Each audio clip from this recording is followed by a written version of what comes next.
Good morning again, Scott here, known as Cantaloupe to some online, and I'm bringing another video to you on a subject that's interesting to me. It might be of interest to you or someone you know.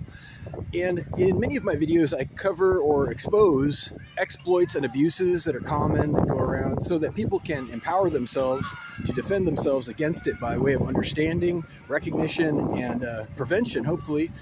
So a lot of my videos, like I said, are about analyzing and exposing exploits, common abuses that people use to serve themselves, to gain obedience or domination of other people. And here's a new one for you that I don't think I've mentioned before.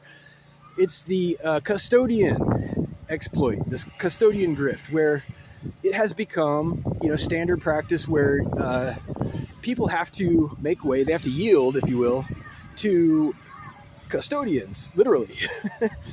Or else there's a problem. There's a problem because people need to be able to clean, they need to be able to replenish supplies. So it is common knowledge that some freedom has to be given to these people so they can do their jobs. And it's very frowned upon to get in their way out of a sense of entitlement or to deprioritize them. People who hire them and make decisions and policies, they react very strongly to blocking of custodial work. However, this creates an opportunity, doesn't it, where people can abuse the broom, so to speak. They can abuse the broom. They start wielding the broom as a badge. They run around, they pick up a broom just for the purpose of gaining access, right? No, this happens, it happens.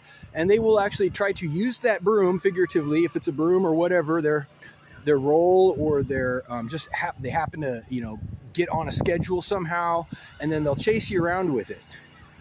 Sometimes, not every time. Obviously, there are legitimate custodians.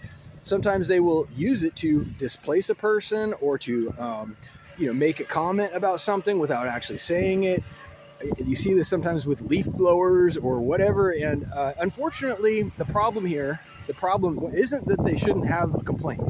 I'm not saying that there's always an illegitimate complaint behind it. I'm saying that there's a malicious intent.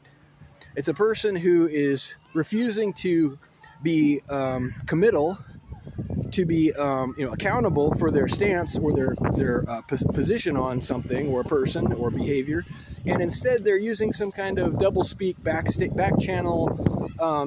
We're just going to paint a picture and abuse the existing infrastructure, make things a little bit worse in the interest of personal gain, and that's why it's an abuse ultimately. Because you're misappropriating at that point the tools and the role, the job that is of the custodian. They're not always, taking out the trash or vacuuming or cleaning or leaf blowing. They're actually sometimes just chasing people with a leaf blower. And if you haven't seen this, well, God bless you, but it happens.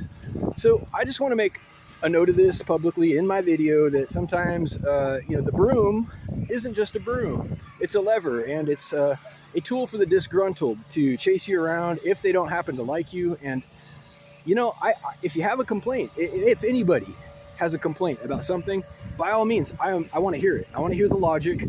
I want to hear if it's up on the up and up, if it's something that is legitimate, or if it's, you're trying to run away from accountability because you did something wrong. Well, that would be different, wouldn't it? So which is it? And let's talk about it. If you're on the side of truth, you shouldn't need back channel communication. You shouldn't need double speak and double entendre, abusing positions. You should just be able to say it, right? If you're on the side of truth, bring it out into the daylight. Let's look at it. Reach out if you like with questions or comments to whitehotrobot@gmail.com. Thank you.